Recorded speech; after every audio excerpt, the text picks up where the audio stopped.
I remember the moment his hand touched mine. Warm, firm, possessive. The weight of the diamond on my finger caught the light, claiming me before I could even catch my breath. It felt like a heavy, glittering seal on a fate I never saw coming. But this isn't where our story began. It didn't start with private jets, cold marble foyers, or the scent of expensive cigars. No, it started with a $5 mistake, or maybe the most terrifyingly right decision I've ever made. Because the man standing in front of me now, the one looking at me like I'm the only soul left on earth, he's the same man who stood in my path months ago, his face tight with a quiet, burning embarrassment as the machine flashed red, declined. I can still see the way his jaw tightened, a sharp, jagged line of pride under pressure. He looked like a king who had suddenly lost his kingdom, standing in a dusty cafe while the world moved on around him. People in line were sighing, checking their watches, completely invisible to his internal collapse. But I saw him, truly saw the exhaustion hiding behind those dark, piercing eyes. I didn't think. I just reached out, my fingers trembling slightly as I swiped my own card. I didn't know he was Ben Adams. I didn't know he controlled empires, or that his name was whispered in boardrooms I'd never even dream of entering. To me, he was just a man who looked like he'd forgotten what it felt like to be helped without an invoice attached. When our eyes met, the air in the room shifted. It wasn't just gratitude I saw. It was a sudden, violent spark of curiosity, like I'd just handed him something money could never buy. A moment of pure, unscripted humanity. I thought it was a one-time act of kindness, a passing moment in a crowded, lonely city. I had no idea that by paying for his coffee, I had just bought a ticket into his world. A world of shadows, secrets, and a hunger that would eventually consume us both. He was a billionaire searching for a soul, and he wasn't going to let mine go. I work at a small cafe. It's a place of chipped ceramic mugs and the constant rhythmic hiss of the espresso machine. A sanctuary for regulars who treat me more like a therapist than a barista. That morning, the air smelled of roasted beans and rain, and everything felt perfectly, safely normal. Until he walked in.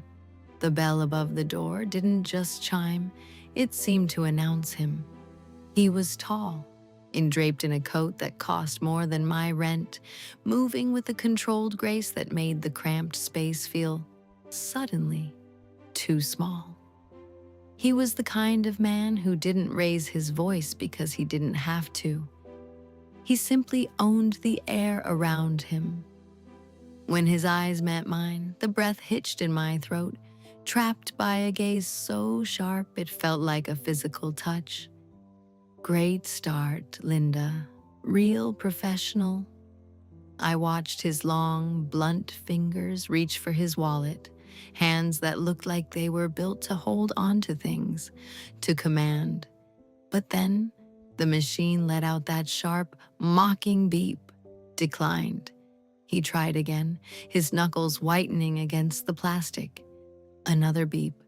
The silence that followed was heavy, suffocating. For the first time, that marble cold composure cracked. I saw it, a flicker of raw, a jagged embarrassment in the way his eyes darted toward the line forming behind him. It was a human moment in a man who looked like an idol, a brief vulnerability that made my chest ache with an unexpected pull. My heart did a strange, painful roll. I didn't want to see that look on him. Without thinking, I leaned over the counter, closing the distance between us until I could smell the faint, expensive scent of sandalwood and rain clinging to his skin. Don't worry, I said softly, my voice barely a thread. This one's on me. He froze. He looked at me then, not as a customer looking at a server, but as a man truly seeing a person for the first time in years. It was as if I'd handed him something impossible, something that didn't have a price tag. Then, his lips curved. It wasn't a practiced boardroom smile. It was slow, hesitant, and devastatingly real. That smile didn't just stay with me. It got under my skin, vibrating through my nerves long after the door closed behind him. I went back to wiping counters and steaming milk, but the atmosphere had changed. The cafe felt colder, emptier, as if he'd taken all the warmth in the room with him when he walked out that door. I told myself it was nothing, just $5 and a bit of caffeine. I spent the rest of my shift scrubbing counters until my knuckles went numb, trying to wash away the phantom heat of his gaze. But the silence of my tiny apartment that night was too loud, filled with the echo of a smile that felt like a secret I wasn't supposed to keep. My charcoal moved across the sketchbook before my mind could even give the order. I didn't just draw his face. I drew the tension in his jaw, the heavy, shadowed fatigue in his eyes, and that singular, fractured moment where his composure broke. Every stroke felt like a confession. I was capturing a ghost, a man who didn't belong in my world, yet I was tracing his features as if I could memorize the soul behind the suit. The scratching of the pencil against the paper was the only sound in the room, a frantic rhythm that mirrored the pulsing in my chest. Meanwhile, miles away, though I couldn't have known it then, the city was a sprawling grid of cold glass and iron, and he was sitting at the very top of it. Ben Adams wasn't looking at a spreadsheet or a contract. He was sitting in a darkened office, the city lights bleeding through the floor-to-ceiling windows in jagged streaks of neon and shadow, holding a paper cup that should have been trash by now. He wasn't thinking about the millions he'd moved that day, or the empires he was built to crush. He was thinking about me, about the girl in the faded apron who didn't flinch when his world glitched. He was replaying the moment someone finally looked at him and didn't see a bank account or a legacy. For the first time in his life, he'd been seen as a man, flawed, embarrassed, and human. That realization was a spark in his chest, a dangerous, flickering warmth that he couldn't let go of. He traced the rim of the cup, his thumb lingering where my hand had touched it. He didn't just want the coffee anymore. He wanted to know why a stranger would give her last bit of kindness to a man who looked like he already had everything. He was a man used to buying whatever he desired, but for the first time, he was faced with something priceless. The next morning, the rain had cleared, leaving the city air sharp and expectant. I was reaching for a stack of lids when the bell chimed, and the temperature in the room seemed to skyrocket. My heart didn't just beat, it hammered against my ribs, a frantic rhythm that recognized him before my eyes even found the door. He had come back. He wasn't wearing the power suit today. He was in a simple dark sweater, the sleeves pushed back to reveal forearms that looked like they belonged to a man who worked with his hands, not a man who signed away fortunes. This time, he didn't wait for the machine to beep. He smiled first. It was a slow, devastating uncurling of his lips that made the breath die in my throat, and the world outside the window fade into a blur of meaningless motion. "I didn't get to thank you properly," he said. His voice was a low, steady vibration, a cello note that seemed to hum right through the countertop and into my bones. It was dangerous in a way I couldn't name, a quiet authority wrapped in velvet. "I'm Ben," he added, "just Ben. No title, no legacy, no weight of a dynasty." The omission felt deliberate, like he was stripping himself down to the studs just to see if I'd still look at him the same way. We talked, meaningless things about the morning rush and the strength of the espresso, but the subtext was a living, breathing thing between us. Every word felt heavy, charged with a static electricity that made the fine hairs on my arms stand up. Every glance lasted a second too long, a silent interrogation of what we were both doing in this tiny, caffeine-stained sanctuary. When I handed him his coffee, I was careful, but the universe had other plans. Our fingers brushed. The contact was brief, a mere spark, but it felt like a lightning strike. It was a physical jolt that bypassed my brain and went straight to my core. I saw his jaw tighten, a sharp flaring of his nostrils that told me he felt it too. The air between us thickened, turning into a pressurized chamber where the only thing that mattered was the heat of his skin against mine. He didn't pull away immediately. He lingered in that touch, his dark eyes searching mine with a hunger that wasn't about caffeine. He wasn't just a customer anymore. He was a tether, and I was already starting to pull. He kept coming back. Every single day the bell would chime at the same hour, and the atmosphere in the cafe would shift, pulling toward him like a tide. He took the same corner table, the one where the afternoon light hit the wood just right, and he ordered the same coffee. But the silence between us started to change. It wasn't the silence of strangers anymore. It was a conversation all on its own, a heavy, expectant hum that filled the room. He listened. He didn't just hear the noise of my day, he absorbed it. When I talked about the specific way the light hit the canvas in my studio, or the frustration of a brush that wouldn't hold its point, he didn't check his phone or nod politely.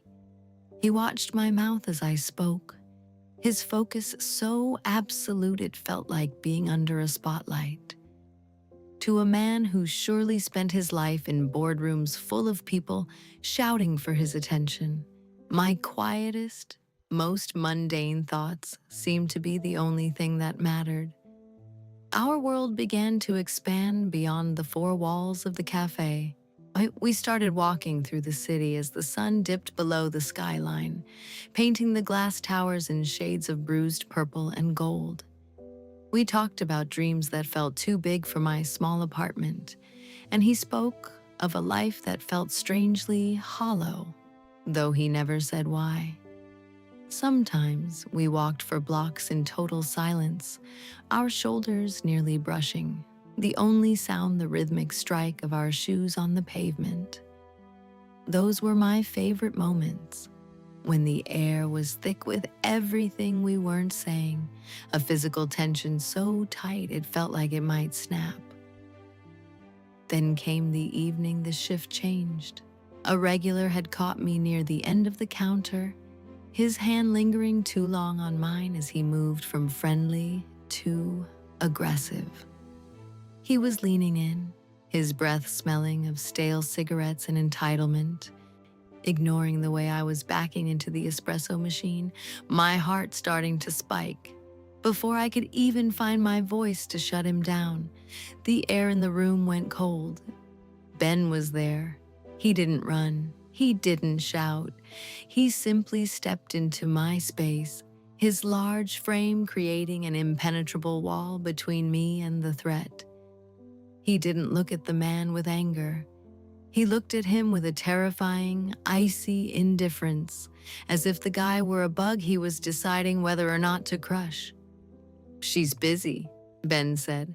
The words weren't loud, but they carried the weight of an ultimatum. It was final. The guy didn't even argue. He just backed away, the bravado draining out of him instantly. When Ben turned back to me, his eyes were dark, swirling with a raw, possessive heat that made my skin prickle. He didn't apologize for overstepping. He didn't ask if I was okay. He just held my gaze, his jaw set in a hard, jagged line, daring me to tell him he didn't have the right to protect me. I didn't say a word. I couldn't. Because in that moment, the intensity in his eyes told me exactly who he was becoming to me, and I wasn't ready to let go of the feeling. One night, the city felt smaller, compressed into the narrow, dimly lit hallway of my apartment building. The air was thick with the scent of rain and the heavy, electric hum of things left unsaid.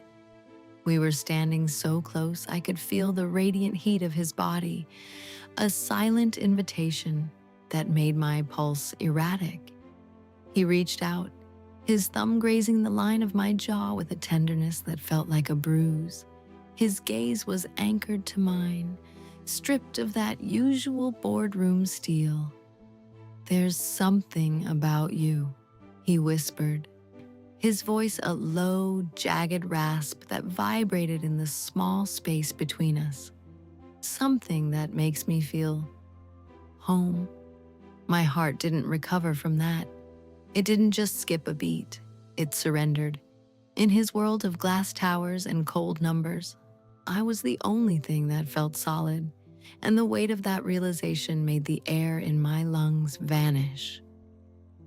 I wanted to pull him in, to lose myself in the safety of that word. But as I looked deeper, I saw the fracture. There was something else. A shadow beneath the surface of his eyes, a crushing weight he was carrying like a penance. He looked like a man standing on a cliffside, torn between the life he owned and the soul he was finding in me. I could feel the secret vibrating between us, a cold, sharp edge hidden under the velvet of his confession. I knew there was more. I knew Ben was only a fragment of a much larger, darker picture. I could see it in the way he checked his watch when he thought I wasn't looking, or the way he went rigid when a black car lingered too long at the curb. He was a man playing a part, and for the first time, the costume was starting to tear. But I didn't push. I didn't ask the questions that were screaming to be heard. I didn't want to know about the phone calls he ignored or the millions he never mentioned.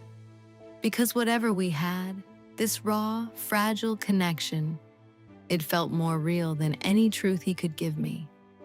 I wasn't ready to shatter the glass. I wasn't ready to find out that my version of home was built on a foundation of secrets I might not survive. I just leaned into his touch, closing my eyes, choosing the beautiful lie over the cold reality. Because in that moment, as long as he was just Ben, I was safe. He took me out of the city, away from the familiar hum of the café and the safety of the rain-slicked streets. We stopped in a place of wide-open fields, and a silence so profound it felt heavy. It was beautiful, terrifyingly so, the kind of perfection that usually precedes a fall. Standing there, with the wind catching the strands of my hair and the sun dipping low, I felt the shift in the air, the vibration of a secret that had finally grown too large for its skin. Something was coming. I could see it in the rigid line of his back, the way he looked at the horizon as if he were memorizing the last few seconds of being just a man. The tension radiated off him, a cold, sharp energy that made the distance between us feel like a chasm. "My name isn't just Ben," he said. The words were quiet, but they cut through the stillness like a blade. He turned to face me, his expression a mask of agonizing control, his eyes searching mine for the rejection he clearly expected. It's Ben Adams, and I own Adams Global." The silence that followed was absolute. Billionaire. The word hung between us, cold and monolithic. Of course, of course, I was the girl who had spent her last few dollars helping a man who could probably buy the entire zip code without checking his balance. Great, Linda. Really sharp. Next time, maybe offer to buy him a private island while you're at it. But as the weight of the name settled, I didn't feel the rush of adrenaline I expected. I didn't feel the sting of betrayal or the spark of sudden greed.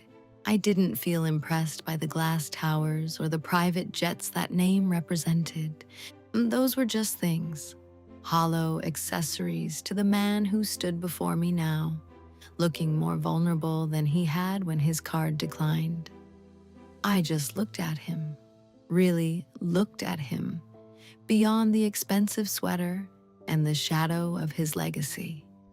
I saw the same man who had been embarrassed in a coffee shop, the same man who had listened to my dreams like they were his own, the man who felt like home. "I already knew who you were," I said softly. He froze, his breath catching, his eyes searching mine for the shock or the anger that wasn't there. He was waiting for me to see the money, to see the power, to see the atoms and forget the Ben. He was braced for the moment I'd start treating him like a trophy or a target. But I didn't care about the empire. I knew his heart long before I knew his bank account.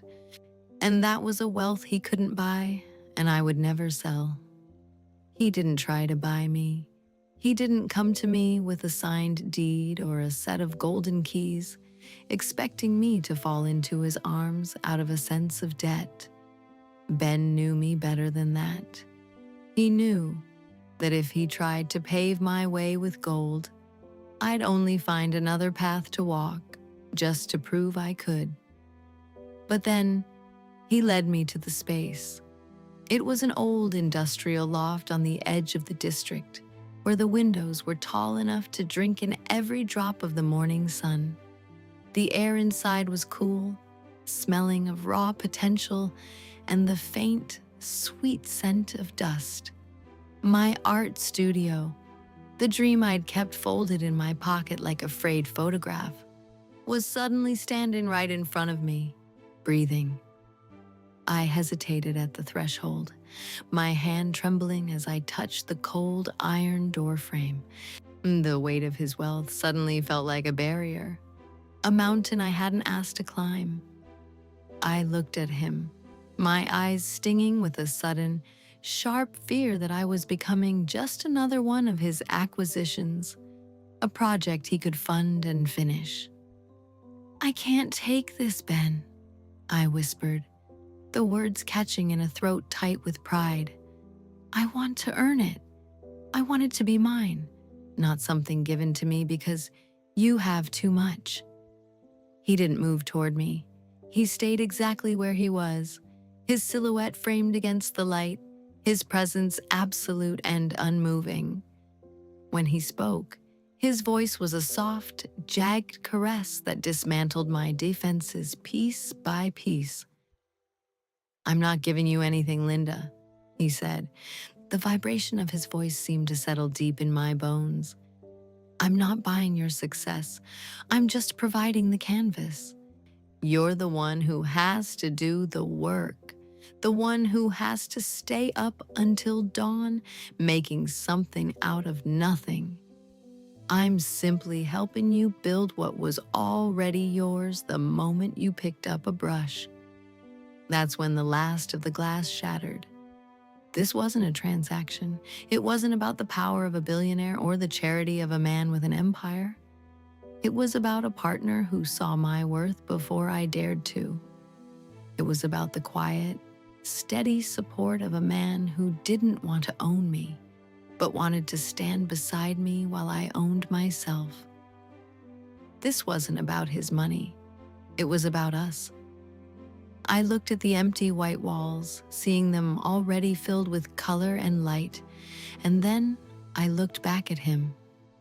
The man who had once been a stranger with a declined card was now the only horizon I wanted to see. And now, we're back to that moment, the one where the world falls away and the only thing left is the frantic, steady thrum of two hearts finally finding their rhythm. The air in my new studio is thick, charged with the scent of fresh oil paint and the faint, familiar trace of the coffee that started it all. He is on one knee, his silhouette a dark, powerful anchor in the center of the room. The ring between his fingers is a masterpiece of light, a glittering promise that catches the sun. But it's the look in his eyes that truly claims me. Gone is the billionaire, the titan of industry, the man who commands empires with a single word. In his place is just Ben, vulnerable, raw, and waiting for me to choose him all over again. His voice is lower, softer than I've ever heard it, a velvet rasp that vibrates in the very center of my chest. "You paid for my coffee once," he says, his gaze locking onto mine with an intensity that feels like a physical touch. "You reached out to a stranger who had nothing to give you, not even knowing who I was or what I owned. In that crowded, noisy cafe, you saw a man who was lost, and you gave me the one thing my billions could never buy." He pauses, the silence between us stretching, aching with the weight of every secret told and every dream shared. I can see the slight tremor in his hand, a human fracture in his perfect composure that makes me love him even more. "You gave me you," he whispers, the words carrying the weight of a lifelong vow. And I don't ever want to remember what it feels like to live without that light. "Linda, marry me." The tears come then, not as a flood, but as a quiet, hot release of every doubt I have ever held about where I belonged. A laugh bubbles up through the sob, a jagged, beautiful sound of pure surrender. My heart is completely gone, traded long ago for the man who found himself in the reflection of a chipped ceramic mug. "Yes," I whisper, the word barely a breath, but it's the loudest thing in the room. When he pulls me into his arms, the world finally stops spinning. His embrace is a fortress, warm and smelling of home, holding me with a strength that says he's never letting go. As his lips find mine, the circle finally closes. There are no more secrets, no more titles, no more shadows. Just a kindness that changed everything, and a love that started with a simple cup of coffee. Everything feels right.